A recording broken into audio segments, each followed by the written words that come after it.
The old bus groaned with a sound like a dying animal, a shudder running through its metal frame every time it lurched to a stop. I knew its complaints intimately. The 7:12 a.m. was my reluctant chariot, the 6:48 p.m. my weary vessel home. For the past year, my life had been circumscribed by its route, a predictable loop of exhaustion that began and ended at the door of my cramped, third-floor apartment. The radiator in that apartment hissed, the window in the kitchen let in a persistent draft, and the landlord only accepted cash, a monthly reminder of how tenuous my grip on stability really was. I was a freelance graphic designer, which was a polite way of saying I scavenged for small jobs on the internet, turning out logos for companies that would vanish a week later and formatting newsletters for people who haggled over $20. It paid the rent most of the time. It left little else. My world had become small, ordered for safety and solitude. I ate the same 3 meals on rotation, wore the same set of 5 worn-out shirts, and measured my success by the quiet hum of the secondhand refrigerator. But in that small world, there was one unpredictable variable, one crack in the careful wall of my routine. His name was Arthur Vance. I didn't know him, not really, but I saw him. Sometimes he'd be at the corner coffee shop on a Saturday morning, reading a physical newspaper, the paper held in hands that were broad and steady. He had silver at his temples that caught the light, and a way of looking at things with a quiet, unhurried intensity that made me feel like he was seeing the world in a higher resolution than the rest of us. He was older, maybe by 20 years, and he carried himself with an air of settled confidence that felt as foreign to me as a distant country. He drove a dark green car, a vintage model that was immaculately kept, its engine a low, contented purr that I could sometimes hear from my window as he passed. He was, I'd gathered from snippets of conversation overheard at the market, something of a local pillar. An architect. Someone who had built things that would last. He was everything I was not. Established, secure, calm. My observation of him was a secret, a small, private indulgence. A quiet ache. In the back of my desk drawer, tucked beneath a stack of unpaid invoices, was a business card I'd picked up from the counter at that same coffee shop months ago. Vance & Associates. Architecture and design, the cardstock was thick, the lettering a simple, elegant gray. I'd run my thumb over his name more times than I could count. It was a foolish, pointless little habit, a connection to a life I could only watch from the other side of the glass. That Tuesday, the sky opened up. It wasn't a gentle rain. It was a sudden, violent deluge, the kind that turns streets into shallow rivers in minutes. My umbrella, a cheap thing I'd bought at a drugstore, inverted itself with a pathetic snap the moment I stepped outside my building. By the time I reached the bus stop, I was soaked through, my thin jacket clinging to my skin, my portfolio case leaking at the seams where I'd tried to patch it with electrical tape. The digital sign at the bus shelter was dark, and the handful of other waiting souls looked as miserable as I felt. The bus was late. Of course it was. I stood there shivering, watching the cars pass, their headlights cutting blurry swaths through the downpour. I watched them with the dull, abstract resentment of someone who has no other choice. Then, one of them slowed. It was the dark green car. It pulled over to the curb just ahead of the bus stop, its windshield wipers beating a steady rhythm against the onslaught of rain. For a moment, I just stared, confused. Then the passenger side window glided down. Arthur Vance leaned across the seat. His face was etched with concern, the lines around his eyes deepening. "You're going to catch your death out here," he said. His voice was exactly as I had imagined it. Low, warm, and calm, a stark contrast to the storm. I was too stunned to speak. My mind raced, trying to form a coherent sentence. He was talking to me. Arthur Vance was talking to me. "My car is in the shop," he said, offering a small, almost apologetic smile, as if he needed to explain his presence on my side of town. "I was just in a cab, but this rain is making a mess of traffic. It looks like your bus isn't coming anytime soon." He paused, his gaze steady and kind. "Where are you headed? I can give you a ride." The offer hung in the air, a lifeline I was terrified to take.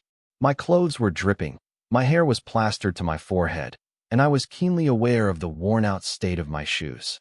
The thought of sitting in his pristine car, leaving a puddle on his expensive leather seats, was mortifying. I'm okay," I managed to stammer, the words sounding weak and unconvincing even to my own ears. "The bus will be here," he didn't argue. He just watched me for a moment, his expression unreadable. Then he sighed, a soft sound of resignation. "All right," he said, but he didn't drive away. He just sat there, the car idling, as if he were standing guard. Another 5 minutes passed. The rain grew heavier. My teeth began to chatter. Finally, he leaned over again. "My offer still stands. I don't mind a little water.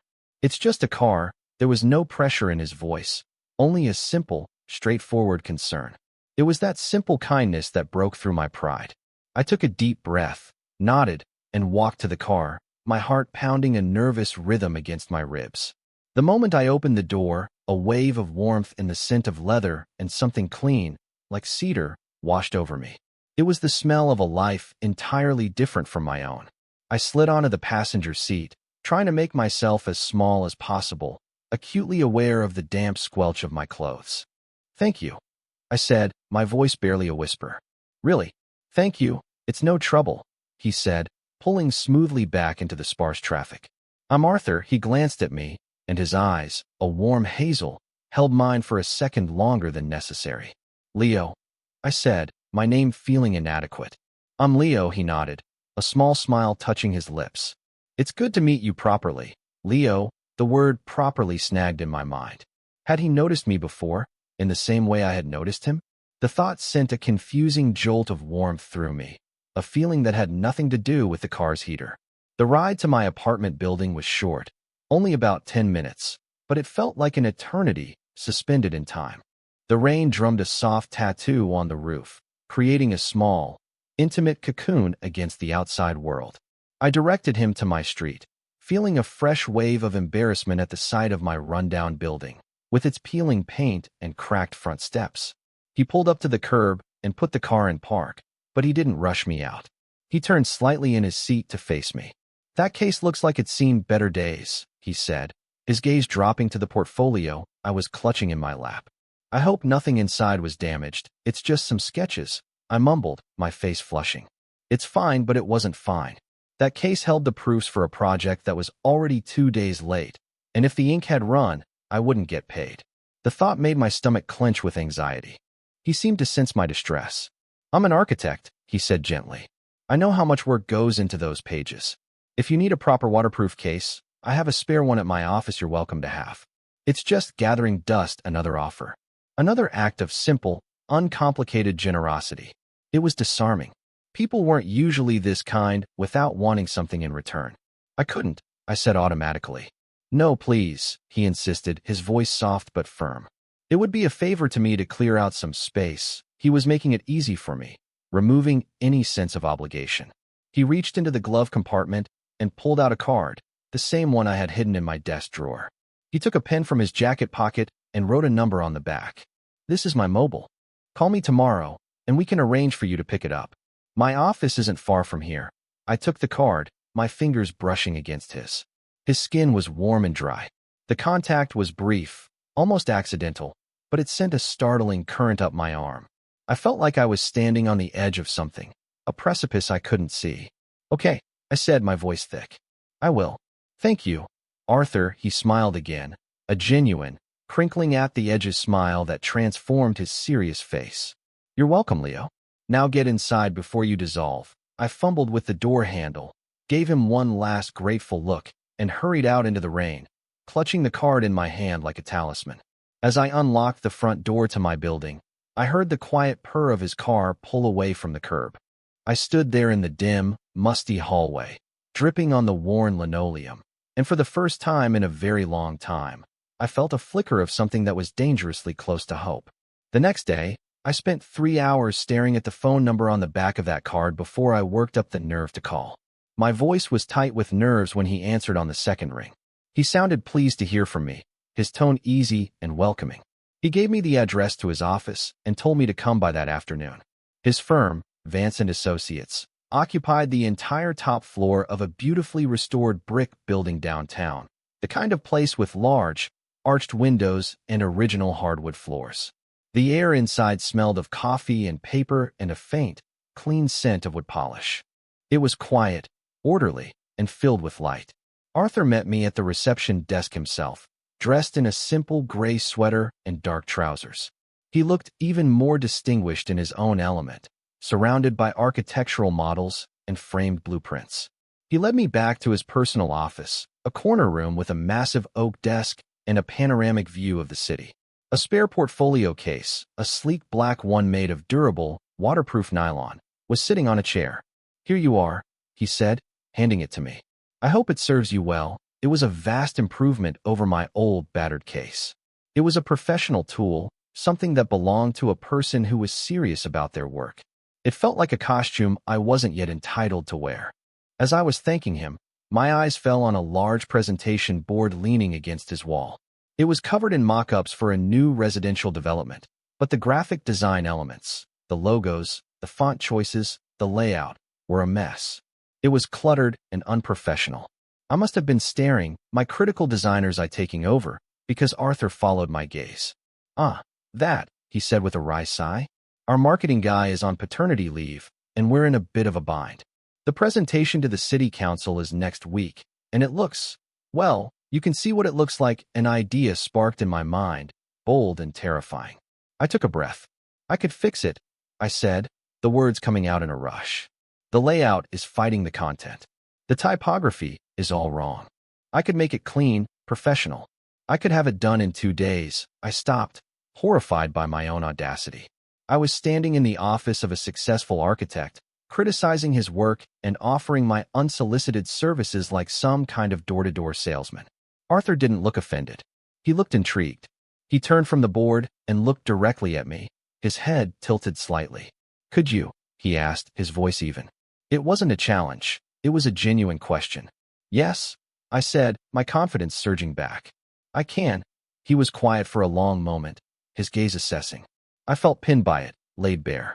He was seeing all my frayed edges, my cheap shoes, my desperate need for a real job. But when he spoke, his voice was all business. "All right, Leo, let's call this a trial. I'll hire you on a short-term contract. We'll pay you our standard freelance rate.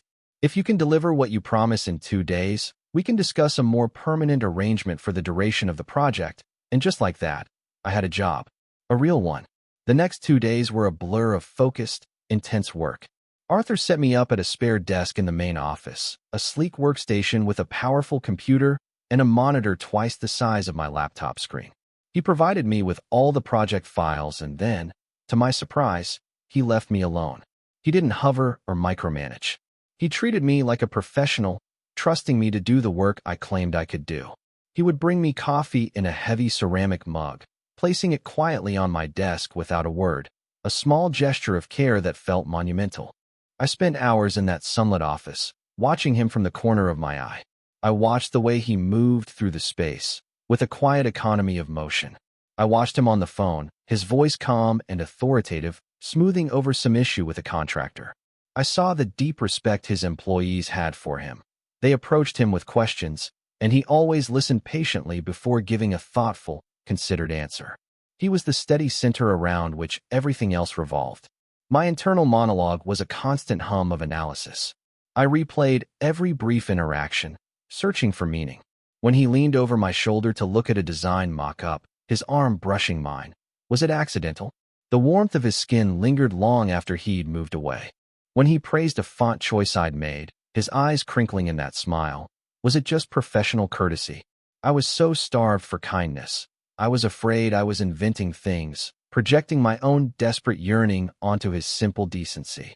I was acutely aware of the power imbalance, of my status as a temporary contractor, of the vast gulf between his life and mine. I kept waiting for the other shoe to drop, for the moment his kindness would curdle into pity or, worse, expectation. But it never did. One afternoon, as I was finalizing the presentation layout, he came to stand beside my desk. He didn't speak for a full minute, just looked at the screen, his expression thoughtful. "You have a very good eye, Leo," he said finally, his voice soft. "You see the structure underneath the noise." The compliment landed with the weight of a physical touch. It wasn't effusive praise. It was a quiet, specific observation. He saw me. He saw my talent. He put his hand on my shoulder, a brief, firm pressure. "Good work." The touch was grounding, paternal, and yet, it sent a tremor through me. It was a simple gesture of encouragement from a boss to a contractor. But my body didn't know that. My body only knew the steady warmth of his hand, the subtle weight of his presence beside me. I held my breath until he walked away, my heart hammering against my ribs. The presentation was a success. I wasn't there for it, of course, but Arthur called me the next morning to tell me the city council had approved the preliminary plans. They were very impressed with the clarity of the presentation, he said, and I could hear the smile in his voice. Your work made a significant difference. Thank you. He then offered me a contract to stay on for the next 2 months, to handle all the graphic design needs for the project's next phase. The pay was more than I had made in the previous 6 months combined. It was enough to fix my leaking roof, to buy a new laptop, to breathe. I accepted without hesitation. My life began to change. I still lived in the same cramped apartment, but my days were now spent in the bright, orderly world of Vance and Associates.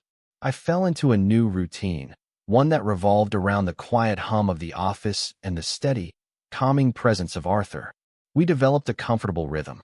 He would make the coffee in the morning. I would pick up lunch from the deli downstairs. We didn't talk much about our personal lives.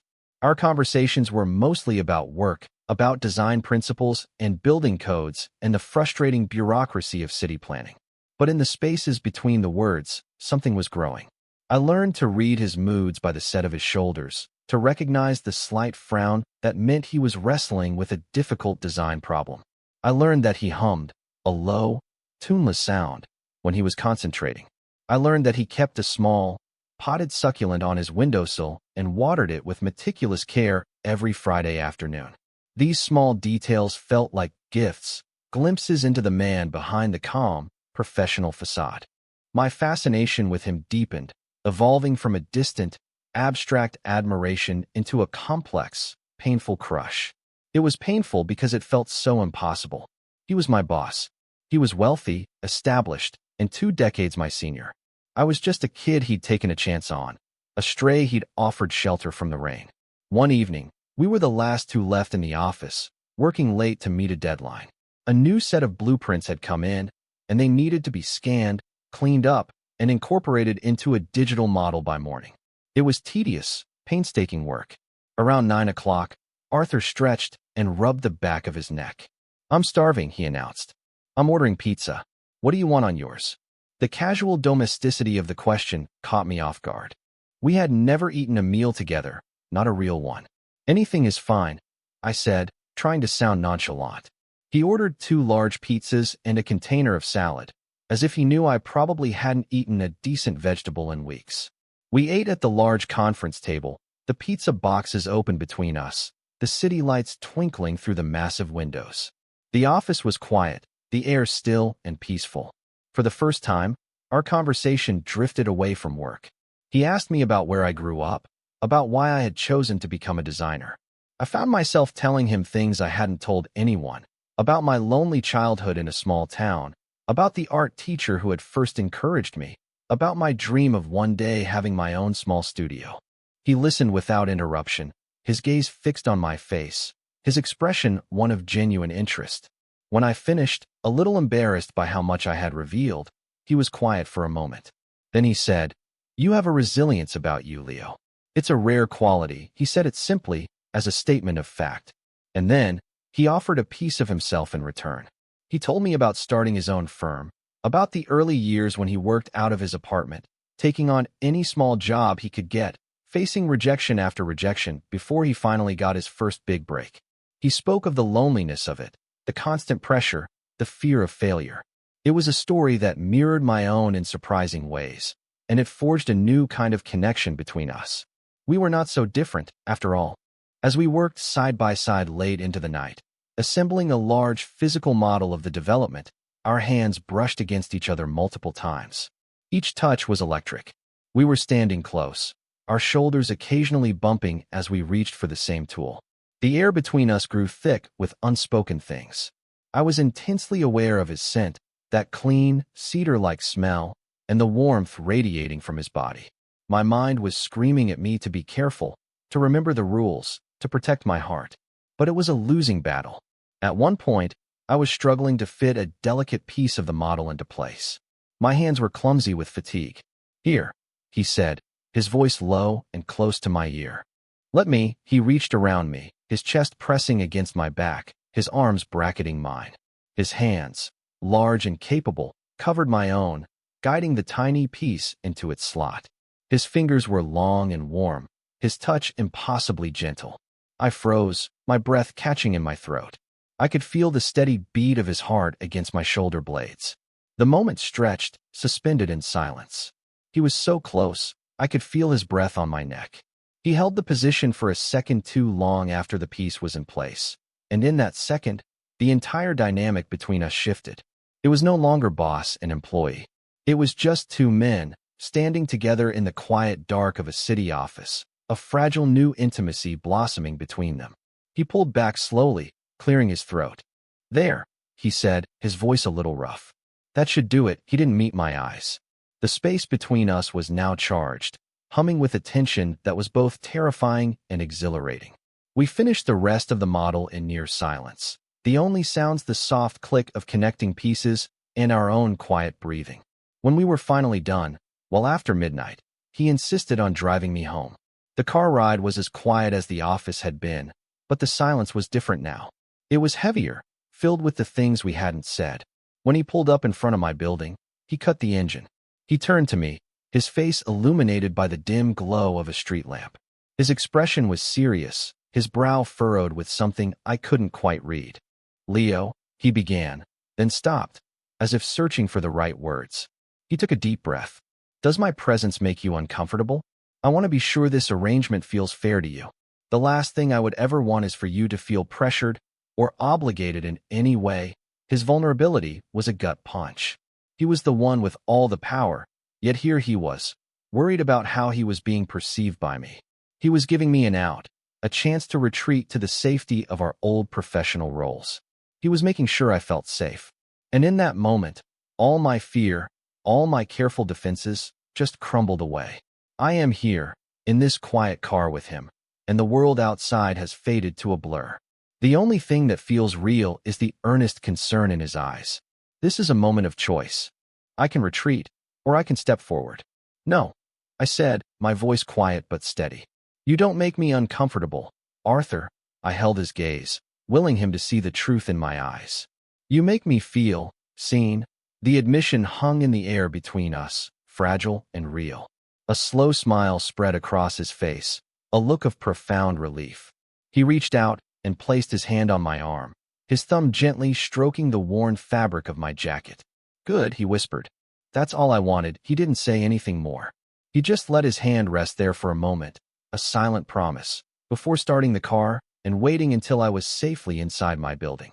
I climbed the 3 flights of stairs to my apartment, my legs feeling unsteady, my mind reeling. Something had broken open between us, and I had no idea what would happen next. The project culminated in a large reception hosted by the mayor's office to celebrate the new development. It was a stuffy affair, held in a grand, marble-floored ballroom, filled with city officials and local business leaders in expensive suits. Arthur had insisted I attend. "You're a key part of the team," he'd said. "You deserve to be there." I'd bought a new shirt for the occasion, the first new piece of clothing I'd purchased in over a year, but I still felt like an imposter among the city's elite. I clutched a glass of sparkling water and tried to make myself invisible in a corner.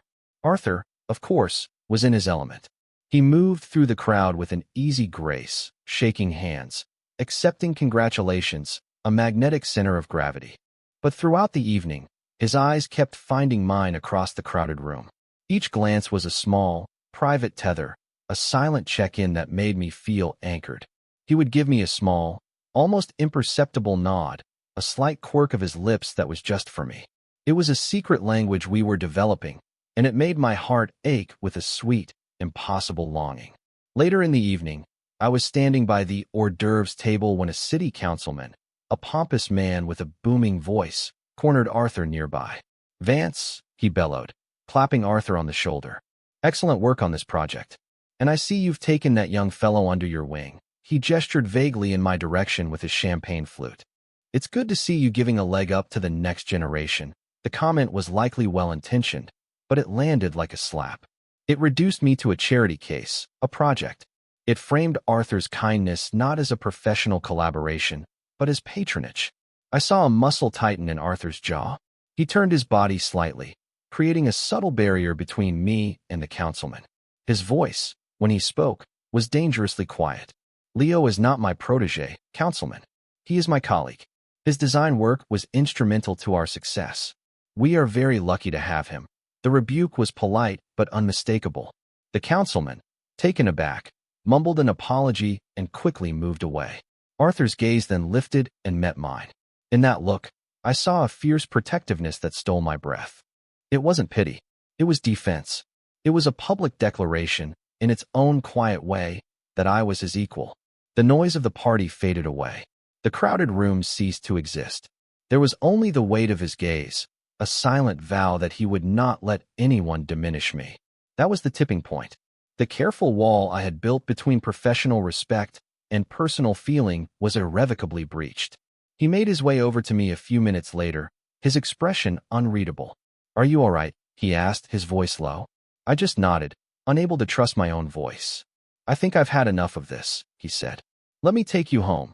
We left without saying goodbye to anyone, slipping out a side door into the cool night air. The valet brought his car around, and soon we were cocooned in the familiar quiet of the leather-scented interior, the city lights sliding past the windows. The silence was different this time. It wasn't comfortable, and it wasn't tense. It was heavy with anticipation, like the still air before a storm. He drove slowly, taking a longer route back to my apartment that wound along the river. The dark water reflected the moon, a sliver of silver in the black sky. Neither of us spoke. I think we both knew that the next words spoken between us would change everything. When he finally pulled to a stop on my street, he once again cut the engine. He didn't turn to me immediately. He just stared out the front windshield, his hands resting on the steering wheel. I could see the tension in his knuckles. "Leo," he said, his voice quiet but clear in the stillness of the car. He turned to face me, his eyes dark and serious. "What happened back there, with the councilman? I want to be very clear about something." He paused, seeming to gather his thoughts. "My respect for you is professional. My admiration for your talent is genuine. But my reasons for wanting you in my life have grown beyond the confines of our work." My heart felt like it was going to beat its way out of my chest. I couldn't breathe. This was it. "I enjoy your company," he continued, his voice dropping even lower. "I enjoy talking to you. I enjoy the way your mind works. And I find myself thinking about you." Long after the workday is over, he held my gaze, his own unwavering. There was no artifice, no game, just a raw, terrifying honesty. "But I am also acutely aware of our circumstances. I am your employer. I am older than you. I would never, ever want you to feel that you owed me anything, or that you had to respond in a certain way to keep your job or my goodwill." He took a breath. "So I am going to ask you a simple, direct question, and I need you to give me a simple, direct answer. Your job is secure regardless. Your contract will be honored. This is entirely separate." He paused, and the silence stretched, thin and fragile. "Leo, what do you want?" The question was an open door. It wasn't about the job, or the apartment, or the portfolio case. It was about me. About us. He was ceding all the power to me, laying his own feelings bare and asking for nothing in return but the truth. The lump in my throat was so thick I could barely swallow. All the fear I'd been carrying, the fear of being a burden, of being a temporary amusement, of misreading everything. It all seemed to fall away, replaced by a wave of profound, heart-stopping gratitude. He had seen my insecurity, and instead of exploiting it, he had met it with honesty and respect. I found my voice, and when I spoke, it was clearer and stronger than I had expected. I began, my eyes locked on his, to stop pretending." The admission felt like a key turning in a long-locked door. "I've been feeling something for you.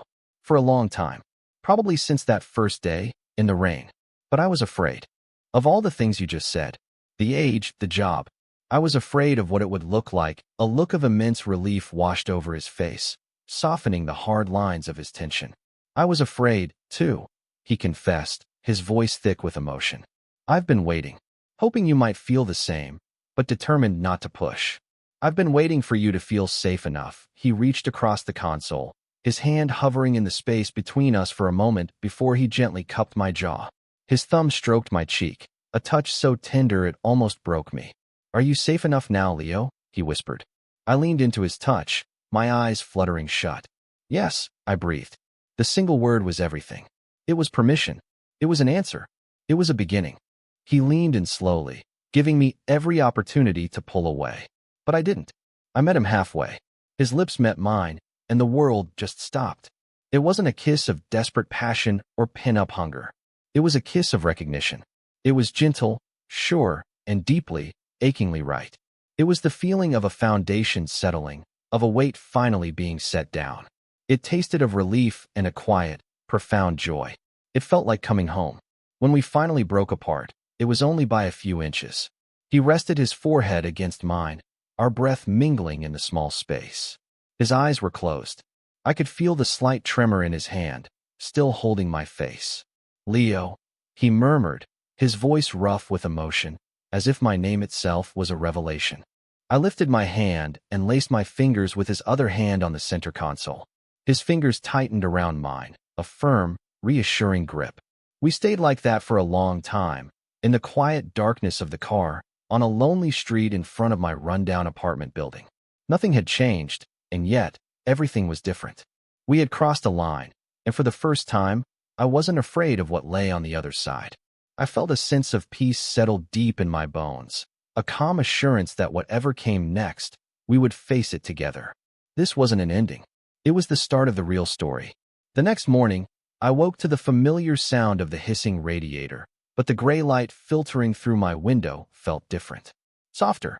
I lay in bed, replaying the kiss in my mind, the feel of his hand on my skin, the quiet certainty in his voice. It felt like a dream, fragile and surreal. A flicker of my old anxieties returned. In the harsh light of day, the realities we had so carefully named last night, the age gap, the wealth disparity, the employer-employee dynamic, felt vast and insurmountable once more. Had I imagined the depth of feeling in that car? Was this just a fleeting moment of connection, one that would dissipate under the pressures of our real lives? I reached for my phone, my thumb hovering over his name in my contacts. My heart pounded with a familiar, sickening dread. What if I had misread everything? What if he regretted it? I forced myself to type out a message, my fingers fumbling. Morning, I wrote. It was simple, non-committal. A safe test of the waters. I hit send, and then tossed the phone onto the bed as if it were hot, my stomach twisting into a tight knot of apprehension. Less than a minute later, it buzzed. My breath hitched. I picked it up slowly. The message from Arthur was just as simple, but it carried a weight of reassurance that calmed my racing heart. Good morning, Leo. I was just about to text you. Would you be free to meet for coffee this morning? Somewhere not near the office. The suggestion was deliberate, thoughtful. He was already creating a new space for us, one that was separate from our professional lives. He was reinforcing the boundary he had promised. Yes, I typed back immediately. I'd like that. We met at a small, quiet cafe on the other side of town, a place with mismatched chairs and the rich, comforting smell of roasted coffee beans. He was already there when I arrived, sitting at a small table in the corner, a book open in front of him. He looked up as I approached, and the smile that lit up his face was so warm and genuine that it chased away the last of my morning anxieties. He looked tired, but happy. He stood up to greet me, and for a hesitant moment, we just stood there, unsure of the new protocol. Then he reached out and squeezed my arm gently, a small, public touch that felt both thrilling and grounding. I didn't sleep much last night, he confessed as we sat down, his voice low. Me neither, I admitted, a shy smile touching my lips. The waitress came, and we ordered coffee. Once she was gone, he leaned forward slightly, his expression serious again. Leo, I want to be practical about this, he said, his gaze direct. The contract for your work is finished as of today. You did excellent work, and I'll make sure you get a bonus that reflects that. But I think it's important, for both of us, that our professional relationship ends here. My stomach dropped. For a second, I thought he was ending things before they had even begun. He must have seen the flash of panic in my eyes, because he reached across the table and covered my hand with his. No, listen, he said quickly, his thumb stroking the back of my hand. This is not me pushing you away. This is me trying to clear the slate, to remove that power dynamic from the equation so that whatever happens next between us, it's a choice. A completely free one. For you, he went on to explain. He had another project coming up, and he had already spoken to the lead designer, recommending me for the freelance graphic work. "She'll be your client, not me," he explained. "You'll be paid by her firm. I won't be involved. It gives you continued work and financial independence, completely separate from me." He had thought it all through. He had anticipated my fears about dependency and had already taken practical, concrete steps to alleviate them. He wasn't just offering words. He was offering a solution that preserved my agency and my dignity. I was stunned by his thoughtfulness, by the depth of his care. "And," he continued, a slight hesitation in his voice, "I own a small building a few blocks from here. It has a couple of small studio spaces on the top floor. One of them is empty right now. I want you to use it. No rent. Just for a few months, until you're on your feet. Think of it as a workspace, a place to build your own business. It's not a home, it's not a gift. It's a resource, one that I have in abundance and am happy to share."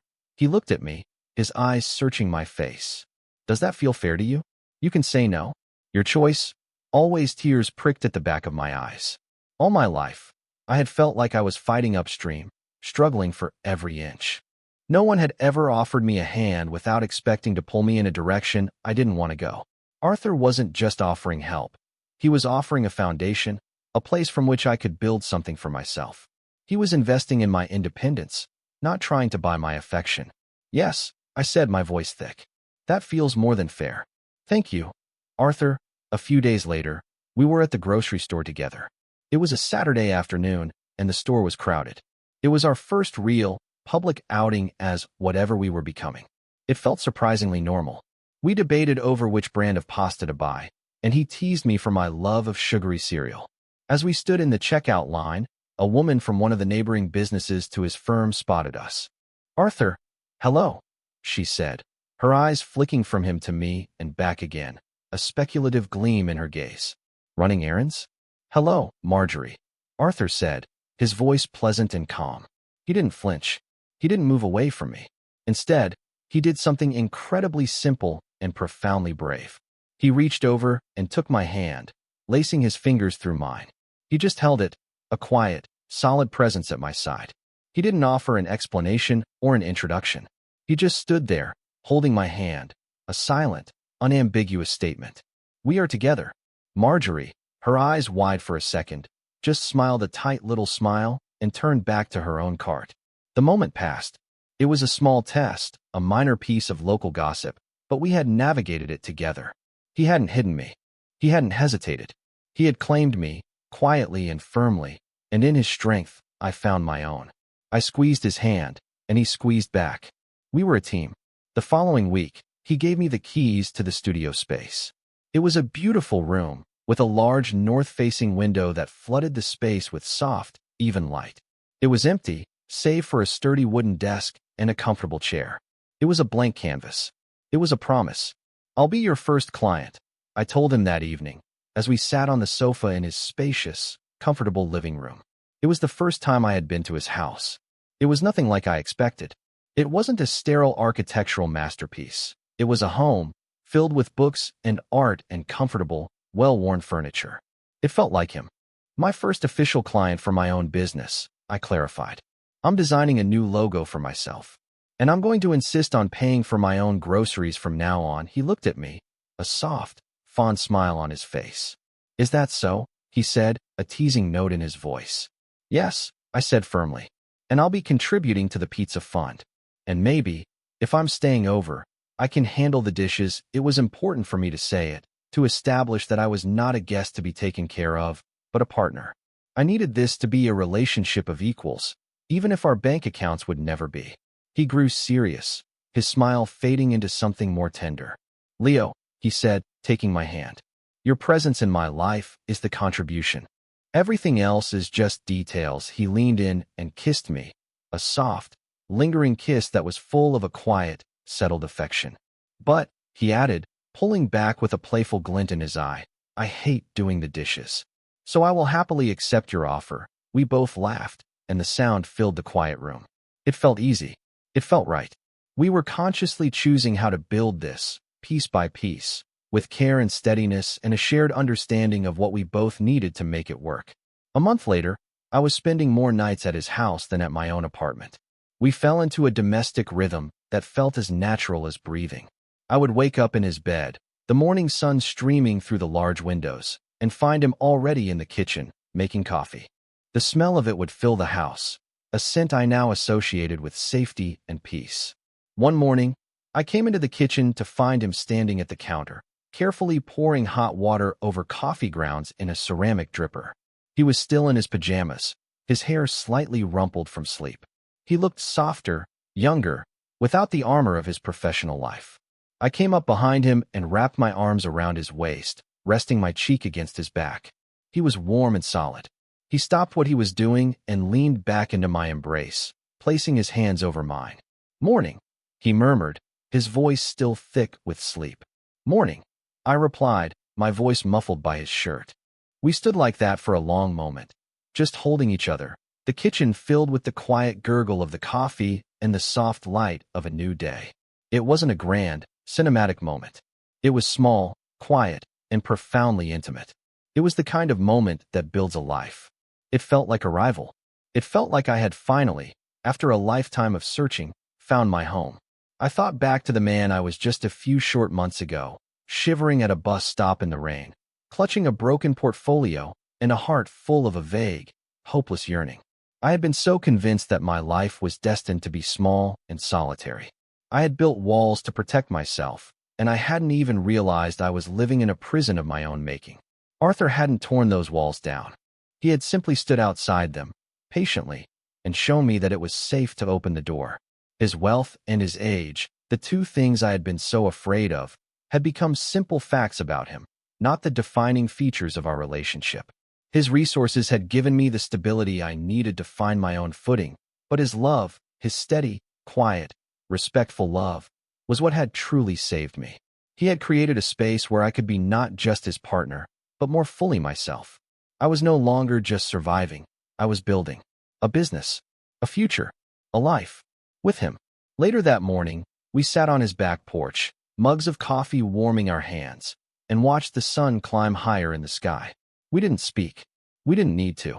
The silence between us was comfortable, full of a shared understanding. I leaned my head on his shoulder, and he draped his arm around me, pulling me closer. I felt the steady, reassuring beat of his heart against my side. I was no longer afraid. I was steady. I was home. This was our new beginning, a quiet, solid foundation built not on grand gestures, but on mutual care, unwavering respect, and the simple, profound grace of a shared morning coffee. And it was more than I had ever dared to dream of. Share your thoughts in the comments. What moment stayed with you? If the story resonated, a like helps others find it. Subscribe for more slow burn male/male love stories told with warmth and care.